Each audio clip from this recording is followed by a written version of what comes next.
तरह से हम इसको प्रिपेयर करते हैं इथेनॉल को कार्बन और हाइड्रोजन के साथ रिएक्ट करके at 567 to 673 प्रेशर। मीथेनॉल को हम एक और नाम देते हैं, it is also known as wood spirit because it is formed by the destructive distillation of wood.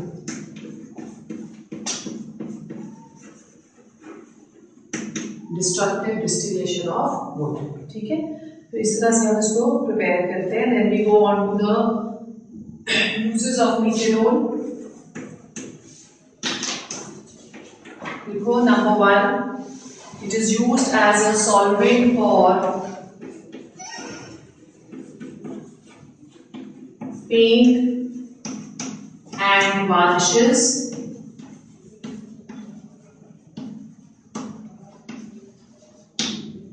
ठीक है। Then number 2, it is used as an antifreeze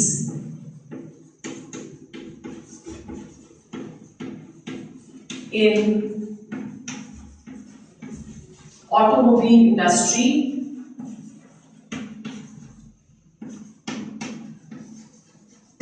इसको हम लोग जनरली कूलेंट बुलाते हैं।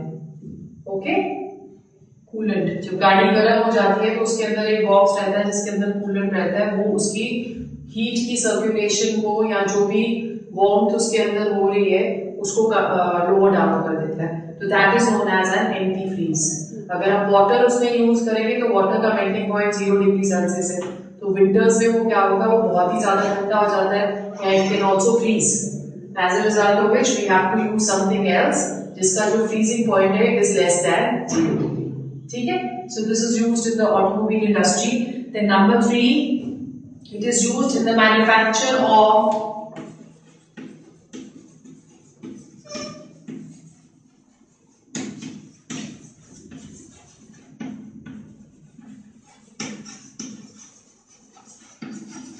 formaldehyde. It is used in the manufacture of formaldehyde, जो कि बहुत सारी चीजों में यूज होता है। फॉर्मैल्डिहाइड यूज होता है in the formation of bakelite. Bakelite is a polymer जिससे ये स्विचेस वगैरह बनते हैं, राइट। ये हम लोग करेंगे आगे डिटेल में।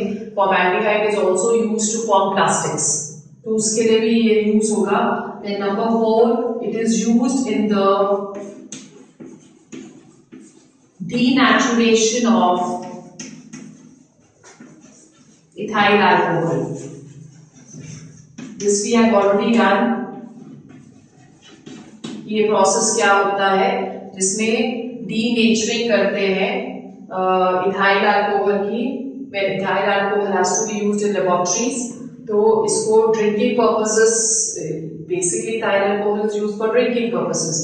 तो इसका जो वो ड्रिंकिंग पर्पस को खत्म करने के लिए they put methyl alcohol, और जो methyl alcohol होता है वो क्या होता है, हमने करा था कि it immediately affects the brain और blind कर देता है बंदे को, या फिर hearing में उसको प्रॉब्लम आने लग जाती है। ठीक है, this is another use। and then it is another uses, it is used as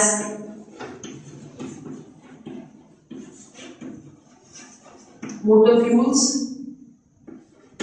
and then last uses, it is used in the manufacture of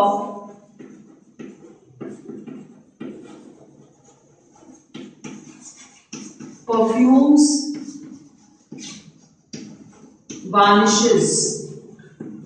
varnish क्या होता है, जिससे हम वुड को पॉलिश करते हैं। It only gives a shine to the wood, उसको हम लोग वार्निश बुलाते हैं। ठीक है, so these are the uses of methyl alcohol। Then we go on to the next one. Second commercially important alcohol is ethanol,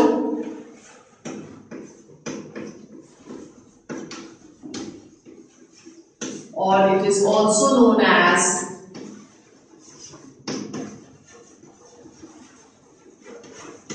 ethyl alcohol with the formula C2H5OH। This is one of the most common beverage के लिए काम आता है ये, right. और इसको किस तरह से प्रिपेयर कैसे किया जाता है, we have already done this। It is prepared by the fermentation of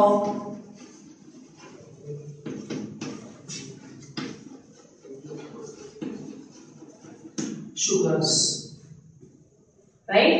याद है C12H22 O11 plus water in the presence of an enzyme, कौन सी थी? Invertase, to give one molecule of fructose and one molecule of glucose. ये sucrose है जो कि sugar cane से मिलती है, ठीक है। फिर उसके बाद इसकी फर्मेंटेशन की जाती है C6H12O6 की in presence of zymase to give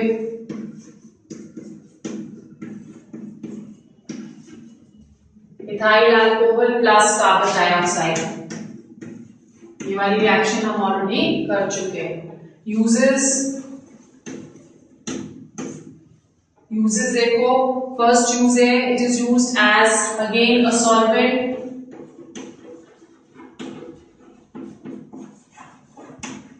for paints and lacquers and varnishes. This is the first use. Second use जो इसकी है, it is used in the manufacture of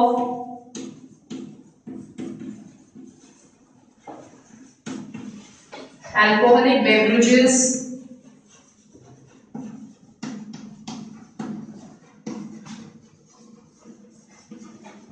manufacture of alcoholic beverages.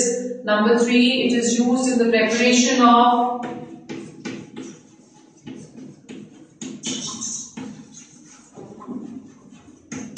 ethers, अभी करेंगे हम in the preparation of ethers, chloroform, iodoform, etc. Chloroform, iodoform, and many other compounds. Then it is used as an antifreeze in the automobile industry. It is also used to preserve biological specimens.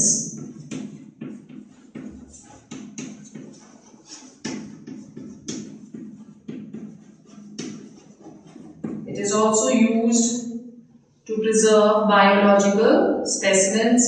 It is used as an antiseptic, ठीक है। अब ये जो alcohol होता है, ethyl alcohol, it is further it can be industry, हम इसको use करते हैं। मेजर यूज जो इसका it is used in the industry. तो इंडस्ट्रियली टाइप्स ऑफ अल्कोहल्स हमारे पास कौन कौन से हैं? Industrial alcohols, the first one that is known as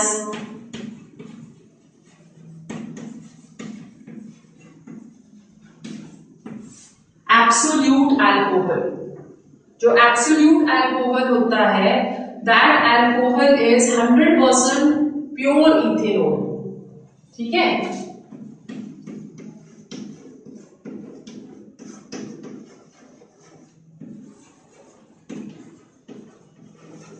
it is 100% pure ethanol. जो एब्सोल्यूट अल्कोहल है, it is prepared by the fermentation of carbohydrates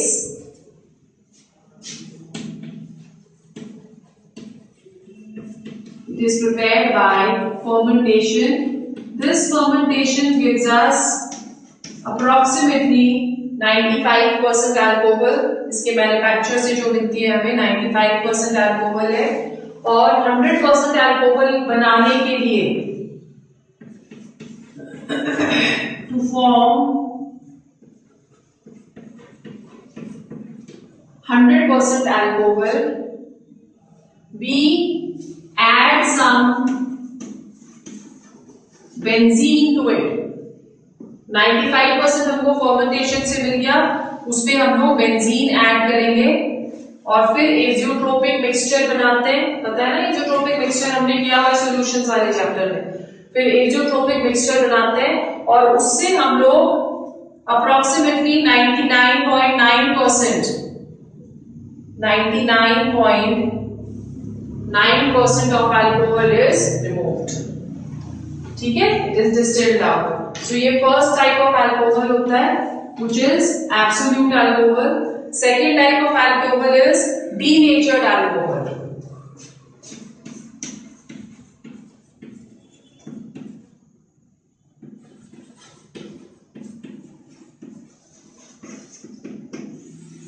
Denatured alcohol is generally prepared to make alcohol unfit for drinking purposes,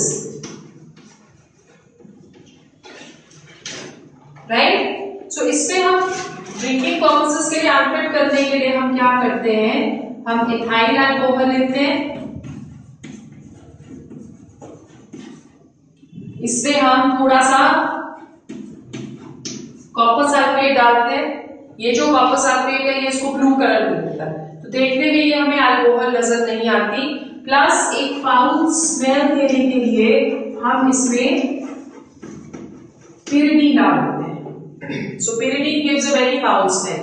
तो जो ethyl alcohol it becomes unfit for drinking purposes, इसको हम लोग मिथिलेटेड और denatured alcohol बुलाते हैं, ठीक है। Third type of alcohol is power alcohol.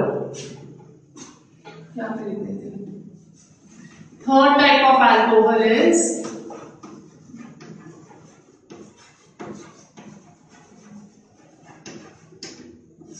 Power alcohol. जो पावर अल्कोहल है that is a mixture of 20% alcohol या ethanol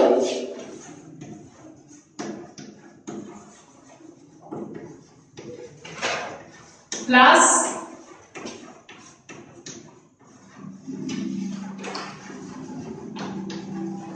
80% gasoline, 20% ethanol and 80% gasoline, ठीक है। 80 नहीं आना चाहिए, 50% देखो, 50% gasoline, क्योंकि इसके अंदर और भी इसके अलावा लिक्विड्स होते हैं, तो इसके अलावा जो इसमें और लिक्विड्स होंगे वी विल हैव बेंजीन और ईथर।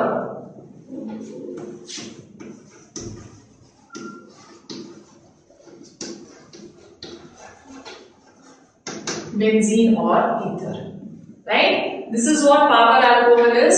और पावर अल्कोहल जो है this is due to the मतलब it can be used as a fuel increasing consumption of petrol की वजह से, अगर कभी पेट्रोल की कमी हो जाए तो this can be used as fuels for the vehicles.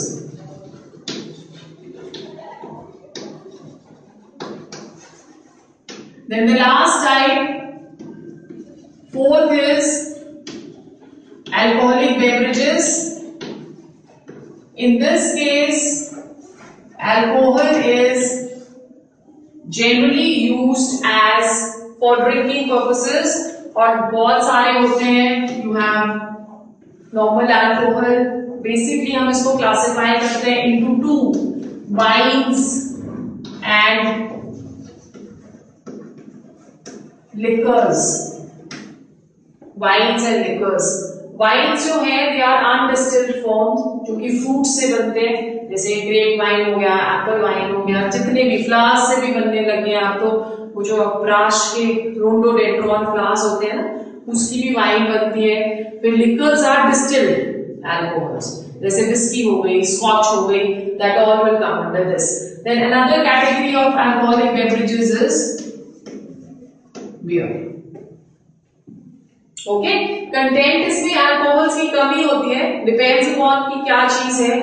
If it is wine उसमें नॉन अल्कोहलिक भी है, पर अल्कोहलिक में भी content is going to be very very less. Okay, so ये हमारे पास सेकेंड टाइप आ गया। The third type is phenol और carbolic acid. Preparation we have already done.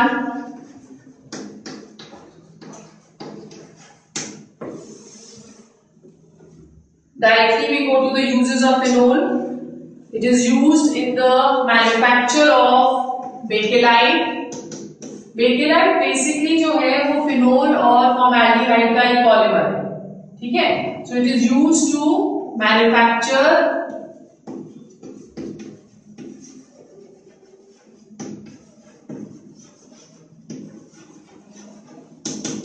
Bakelite. Number 2, it is used in the manufacture of, करा है आपने drugs like, कौन से करे थे हमने फिनोल से प्रिपेयर, एस्पिरिन प्रिपेयर करा था, फिर और सैलवोल प्रिपेयर करा था। तो इसकी प्रिपरेशन के लिए यूज होता है। Number 3, it is used as an antiseptic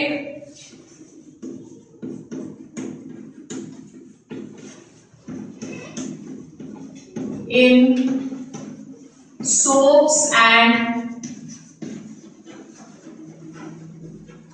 lotions. Then number 4, it is used as a preservative for ink.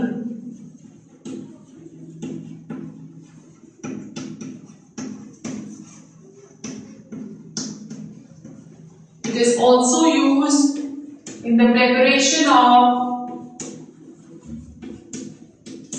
phenolphthalein,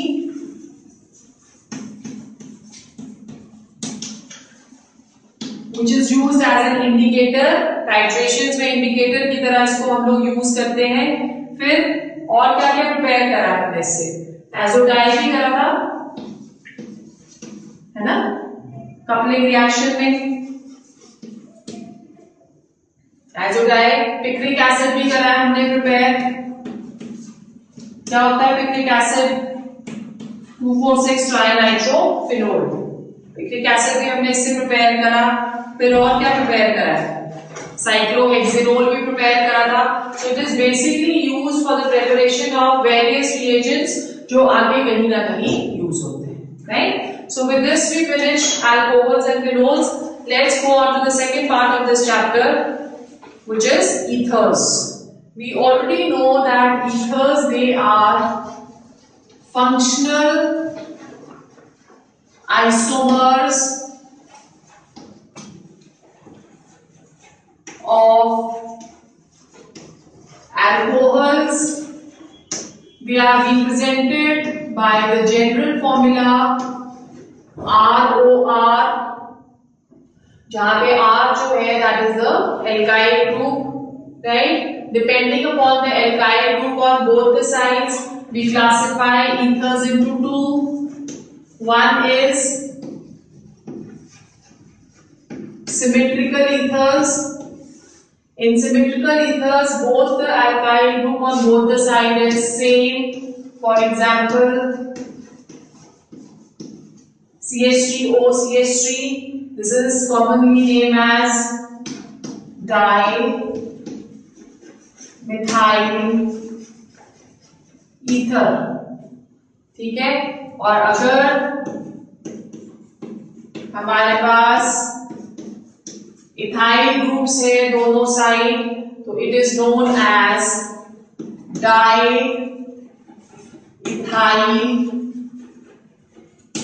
ethers. अगर एल्काइल ग्रुप दोनों साइड अलग अलग होंगे तो उन्हें हम अनसिमेट्रिकल ईथर्स बुलाते हैं। जैसे हमारे पास है CH3O, C2H5, राइट। इसको हम अल्फाबेटिकली नेम करेंगे, E पहले आता है, M बाद में आता है। सो इथाइल मिथाइल ईथर, ये कॉमन नेम है, IUPAC नहीं।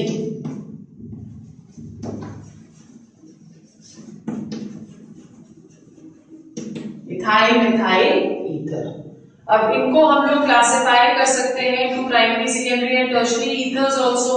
सो प्राइमरी में क्या होगा कि one of the alkyl group जो है वो प्राइमरी होना चाहिए, राइट। सेकेंडरी में क्या होगा, अगर हम 2 डिग्री ईथर्स ले रहे हैं तो ये जो ऊपर हमने एग्जांपल्स दिए हैं सारे प्राइमरी ईथर्स हैं। 2 डिग्री के लिए मतलब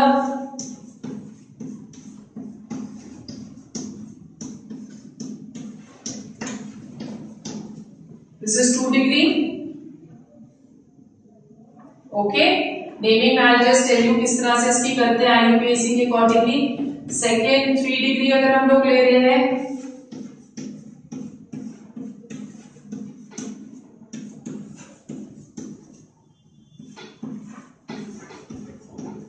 दिस इज 3 डिग्री। नाउ जब हम IUPAC नॉमेनक्लेचर करते हैं तो इसके पास आप देख रहे हो कि दो तरह के ग्रुप्स हैं। वन ऑक्सी, जो कि इथेनल ऑक्सीजन इसको हम बुलाते हैं, this is known as ethanal oxygen. तो एक ग्रुप एज एल्कोक्सी ग्रुप लिखते हैं और दूसरा ग्रुप एज एल्केन लेंगे। हमेशा जो छोटा वाला ग्रुप है that is taken as oxy और बड़ा वाला जो ग्रुप है that is going to be taken as alkane. अब अगर हम सिमेट्रिकल का एग्जांपल ले रहे हैं तो इससे हम किसी को भी ऑक्सी ले सकते हैं और किसी को भी एल्केन ले सकते हैं। तो इसका नाम क्या आ जाएगा, मिथॉक्सी मीथेन।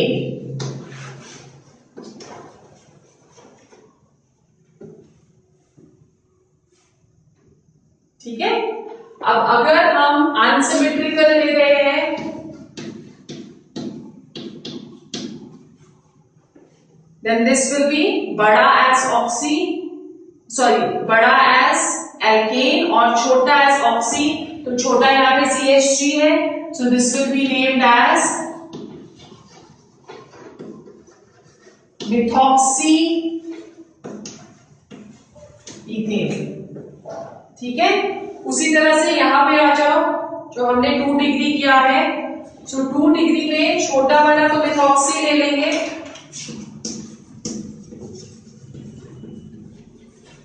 बड़े वाले की नेमिंग हम कैसे करेंगे, that is according to the nomenclature of the alkanes. तो यहाँ पे आपके पास सेकेंड पोजीशन पे मिथॉक्सी ग्रुप है। अगर आप नंबरिंग 1 2 3 ऐसे कर रहे हो तो सेकेंड पोजीशन पे मिथॉक्सी ग्रुप है, तो हम यहाँ पे 2 मिथॉक्सी लगा सकते हैं। ठीक है, 2 मिथॉक्सी प्रोपेन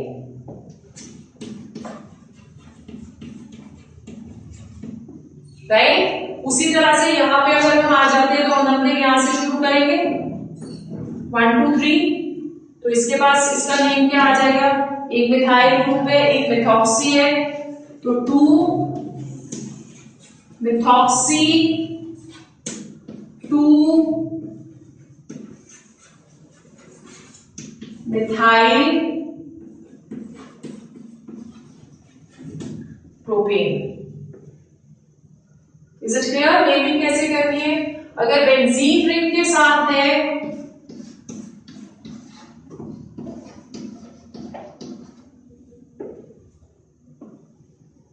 इसका जो IUPAC नेम है that is methoxy benzene, common name is anisole. Common name जो इसका आएगा that is going to be anisole. ठीक है। और अदरवाइज IUPAC नेम क्या आ जाएगा, मिथॉक्सी बेंजीन। अब अगर यहाँ पे CH3 की जगह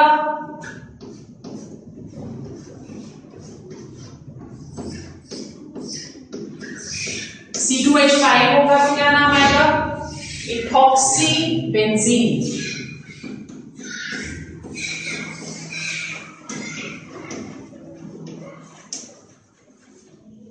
ethoxy benzene. This is how nomenclature is to be done। समझ में आ गया, राइट। छोटे वाले को आपने हमेशा ऑक्सी लेना है और बड़े वाले को एज एल्काइल चेन की जो नॉर्मल नॉमेनक्लेचर हो रही है उसी की तरह हमने नॉमेनक्लेट करना है। Then let's go on to the isomerism। Isomerism in ethers। Isomerism जब हम ईथर्स में करते हैं तो फर्स्ट काइंड ऑफ आइसोमेरिज्म जो नॉर्मल है दैट इज चेन आइसोमेरिज्म में chain is going to be different. जैसे हम ले रहे हैं CH3O CH2 CH2 CH2 CH3, इसका क्या नाम होगा, मिथॉक्सी ब्यूटेन। ठीक है, इसका IUPAC name is going to B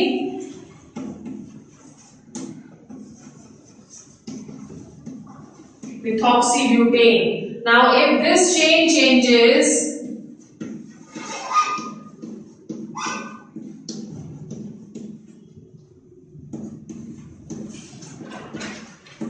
तो इसका क्या नाम हो जाएगा?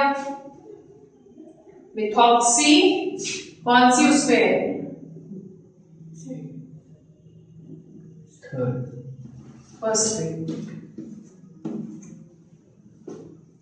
फर्स्ट पे आएगी ना। सो 2-methyl methoxy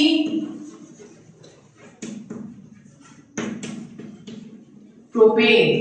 दोनों को अगर हम देखते हैं तो मॉलिक्यूलर फॉर्मूला दोनों में सेम होगा, सिर्फ फर्क किसमें आ जाएगा? Chain is going to be different. ठीक है। Second is functional isomerism.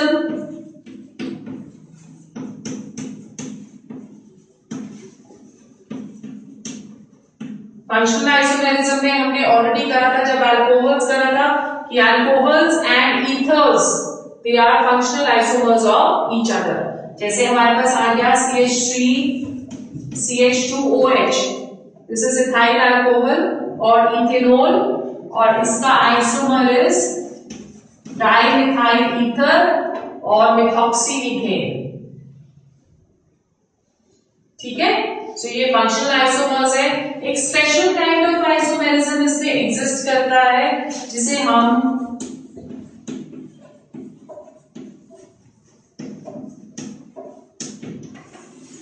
Metamerism बुलाते हैं। मेटामेरिज्म एक स्पेशल काइंड ऑफ आइसोमेरिज्म है जिसमें, क्योंकि यहाँ पे हम इथेनल ऑक्सीजन ले रहे हैं, तो अगर इथेनल ऑक्सीजन के दोनों side number of carbon atoms different हो तो उसे हम मेटामेरिज्म बुलाते हैं।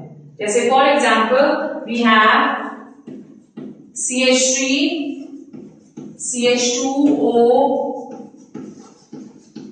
CH3, this is ethoxyethane, right. इसका जो आइसोमर होगा that is going to be methoxypropane. So आप यहां देख सकते हो, this is symmetrical, this is unsymmetrical. इसमें इथेनल ऑक्सीजन के दोनों साइड दो कार्बन एटम्स हैं।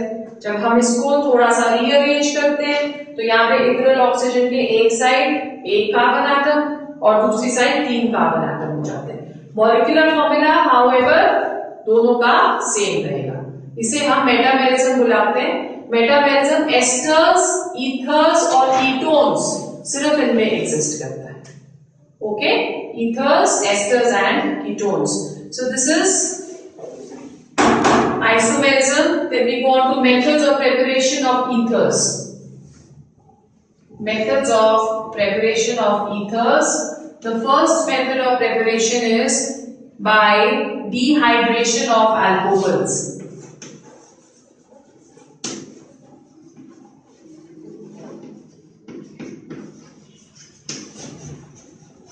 पिछले वाले जब हम केमिकल प्रॉपर्टीज अल्कोहल्स की कर रहे थे तो हमने देखा था कि जब हम डिहाइड्रेशन करते हैं at a temperature of 443 kelvin taking into use of H2SO4, तो हमारे पास मेजर प्रोडक्ट क्या आता है? एल्कीन्स। डिहाइड्रेशन ऑफ अल्कोहल्स हमें एल्कीन्स देते हैं।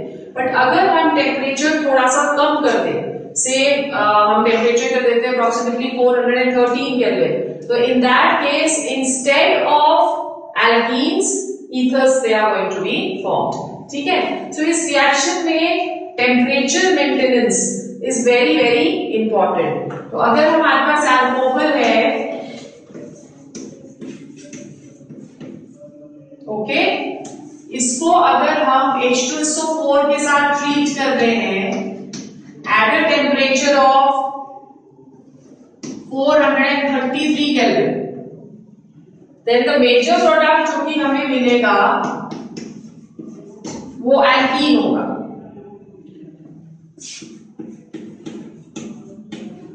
वाटर, यही रिएक्शन सेम रिएजेंट के साथ दैट इज एसिडिक मीडियम में, पर यहां पे हम टेम्परेचर जो है 433 से कम कर दे, 413 केल्विन, देन हमारा मेजर प्रोडक्ट जो है that is going to be ether. तो अल्कोहल्स आइसोमराइज होते हैं 413 केल्विन पे टू गिव ईथर्स। मैकेनिज्म जब इसका देखेंगे, अगेन मैकेनिज्म वही है, प्रोटोनेशन एंड डीप्रोटोनेशन।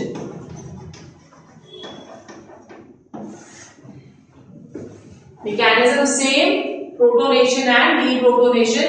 क्या था, फर्स्ट में प्रोटोनेटेड अल्कोहल बनता है CH3 CH2 O H, this is alcohol. Proton acid से ऐड करेगा और वो अटैक करेगा over here at the oxygen. So हमारे पास प्रोटोनेटेड अल्कोहल आ जाता है।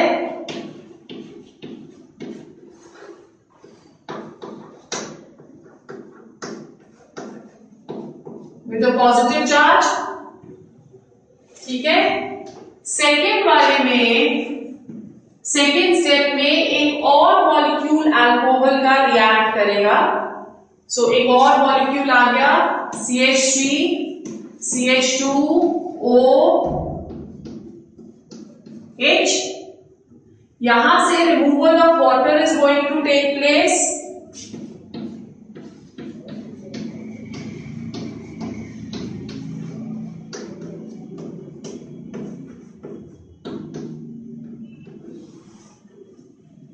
ओके, जब यहां से वाटर रिमूव होगा तो यहां पे डेफिशिएंसी ऑफ इलेक्ट्रॉन्स हो जाएगी।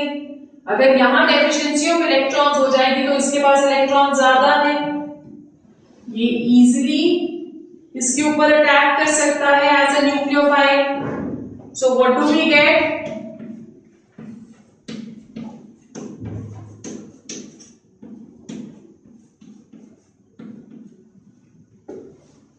ठीक है ना, यही मिलेगा। और इसको हम लोग क्या बुलाते हैं, this is known as oxonium ion. It is also known as protonated ether. Oxonium ion, या हम इसे प्रोटोनेटेड ईथर भी बुलाते हैं, राइट। थर्ड स्टेप में डीप्रोटोनेशन हो जाएगी। डीप्रोटोनेशन का मतलब ये वाला हाइड्रोजन रिमूव हो जाता है। तो हमारे पास क्या आ जाएगा,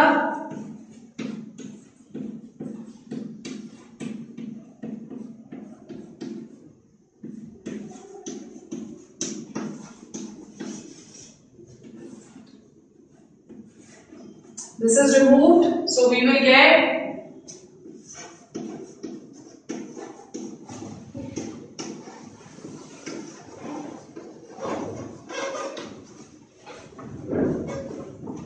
CH3. Formation of ether takes place. Okay, so ये मैकेनिज्म अगेन बहुत इंपॉर्टेंट है, protonation and deprotonation.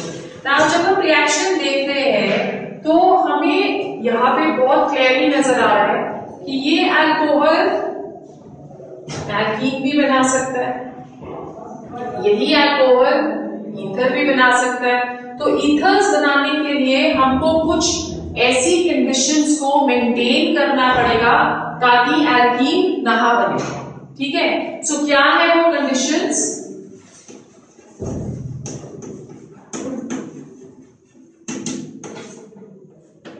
First condition मैंने ऑलरेडी बता दी, temperature has to be maintain.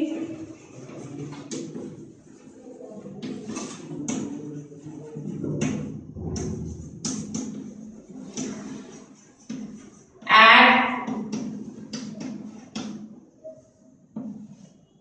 413 Kelvin. Number 2, large excess of alcohol should be used.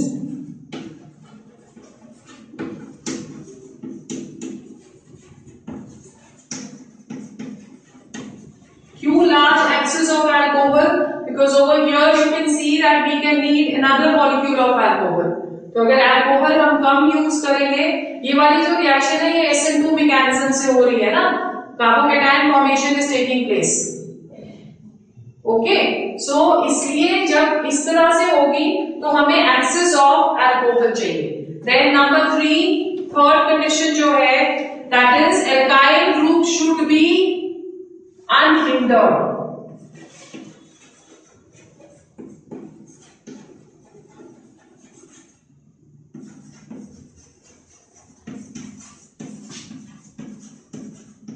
इसका मतलब ये हुआ कि इस वाली प्रोसेस से हम सिर्फ प्राइमरी अल्कोहल्स बना सकते हैं।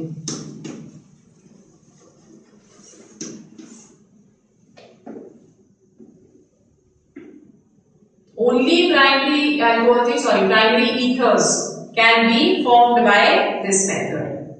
Okay, अगर हम टर्शरी लेंगे, एल्काइल ग्रुप में हम प्राइमरी ना लेके टर्शरी लेंगे तो हमें ईथर्स की जगह एल्कीन्स मिल जाएगा। सो अगर ईथर्स प्रिपेयर करने हैं और आपको टर्शरी ईथर्स प्रिपेयर करने हैं, this is not a suitable method, because reaction SN2 से हो रही है और SN2 बायोमोलिकुलर रिएक्शन है, कार्बोकेटायन में बनता है, सॉरी इसमें it is a bimolecular reaction.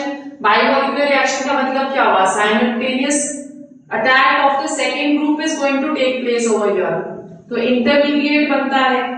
Intermediate में अगर टर्शरी होगा तो SN2 मैकेनिज्म फॉलो नहीं ना कर सकता है। ओके, अगर टर्शरी होगा तो प्रेफरेबली कौन सा मैकेनिज्म फॉलो करता है? SN1, substitution reaction. So that is why हम लोग बोलते हैं कि इससे प्राइमरी जो है उसी को हम लोग इजीली प्रिपेयर कर सकते हैं। Okay, and also this method can not be used to form unsymmetrical ethers, क्योंकि अगर हम अनसिमेट्रिकल ईथर्स इसके बनाने की कोशिश करेंगे तो हमारे पास मिक्सचर ऑफ ईथर्स आ जाएगा और उन मिक्सचर ऑफ ईथर्स को फिर सेपरेट करना मुश्किल हो जाता है। So this is the first method of preparation. Second method is very important, Williamson's synthesis of ethers. इससे हम अनसिमेट्रिकल बना सकते हैं, टर्शरी भी बना सकते हैं, तो ये एक बेटर मेथड है for the synthesis of ethers. Williamson synthesis में सबसे पहले हम ROH को Na के साथ रिएक्ट करेंगे to give us sodium alkoxide.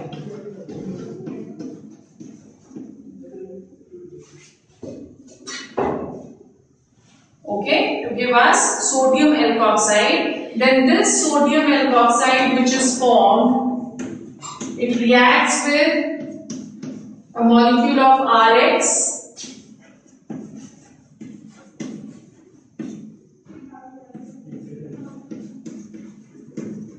plus NaX. Dash जो है R के ऊपर वो सिग्निफाई कर रहा है कि it is a different alkyl group. Okay, so इससे हम लोग अनसिमेट्रिकल बना सकते हैं। Let's take an example.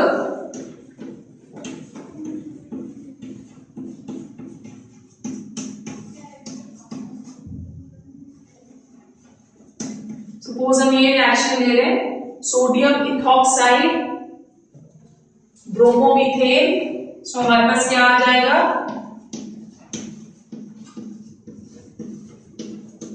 Methoxy ethane plus NaBr, right. इसमें 2-3 आपको पॉइंट्स याद रखने हैं। फर्स्ट पॉइंट लिखो, इफ सेकेंडरी और tertiary alkyl halides have to be formed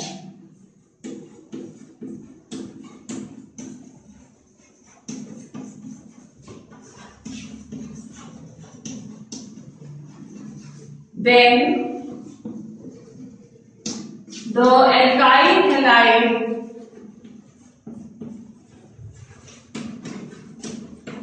should be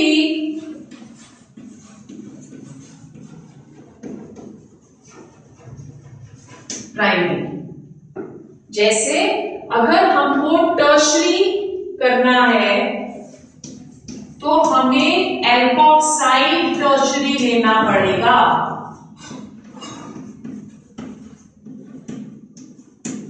ठीक है, और जो हम हैलाइड ले रहे हैं वो प्राइमरी लेना पड़ेगा, तब हमारे पास टर्शरी ईथर बनेगा। ये बहुत इंपॉर्टेंट है। अगर फिलिंग द ब्लैंक्स हमको आ जाते हैं या आ जाता है कि आप टर्शरी को रिएक्ट कर रहे हो, तो what is going to be the product plus NaBr। ऐसा क्यों हो रहा है?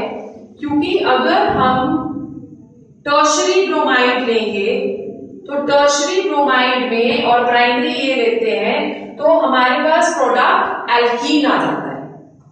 Okay, what am I saying कि अगर हमने टर्शरी हैलाइड लिया है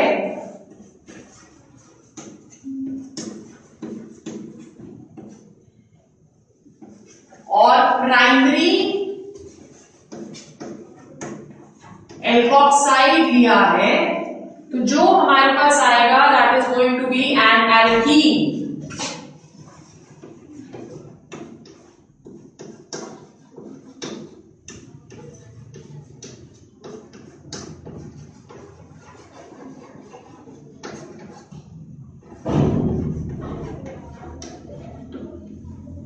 क्यों हो रहा है ऐसा? क्योंकि हम यहां पे देख रहे हैं कि ये जो एल्कोक्साइड हम इधर ले रहे हैं, सोडियम एल्कोक्साइड, ये न्यूक्लियोफाइल की तरह तो बिहेव कर रहा है क्योंकि उसके पास लोन पेयर ऑफ इलेक्ट्रॉन्स है, but at the same time this is also a good base. It also behaves as a good base. तो जब भी रिएक्शन एक अच्छे बेस की प्रेजेंस में होती है तो हमेशा elimination reaction is predominant.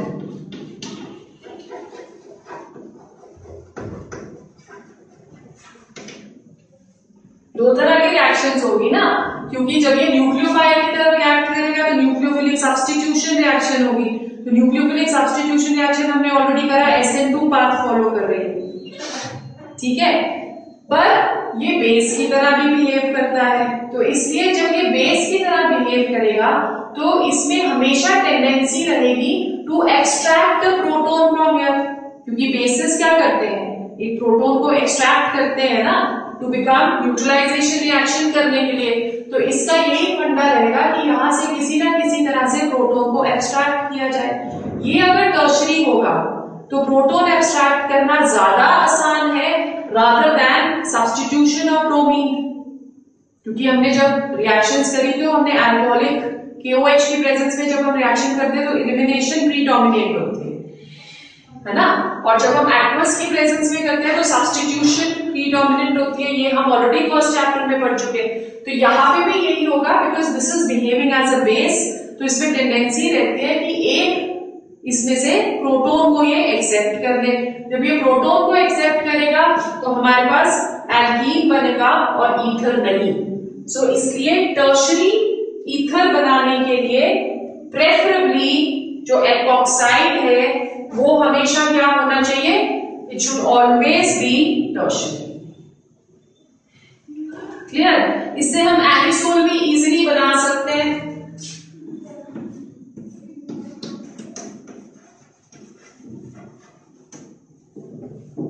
NaBr. So this is the formation of anisole. ठीक है? We've understood second, then third reaction. ये इंपॉर्टेंट है बहुत, एग्जामिनेशन पॉइंट ऑफ व्यू से हर साल आती है। Third is from alkyl halides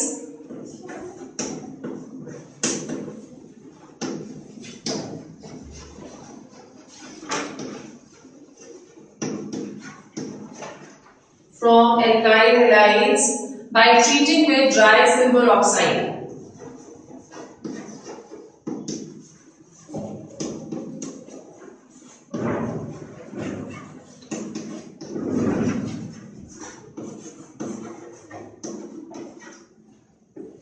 silver oxide. In this case दो मॉलिक्यूल्स लेने पड़ते हैं हमको एल्काइल हैलाइड के,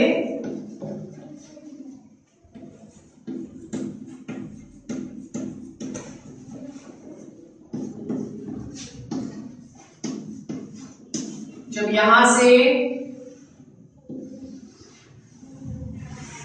2AgBr जो है वो निकल जाएगा, द रिएक्शन इज हीटेड और हमारे पास आ जाता है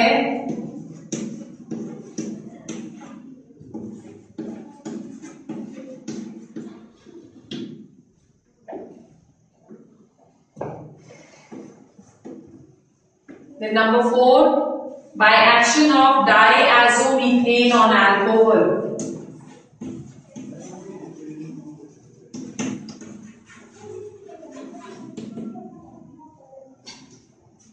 Diazomethane is CH2N2. Okay, alcohol हम ले लेते हैं कोई भी,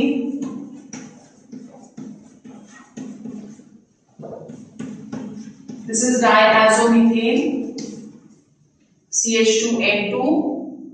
इसको हम लोग HBF4 की प्रेजेंस में रिएक्ट करते हैं, when we will get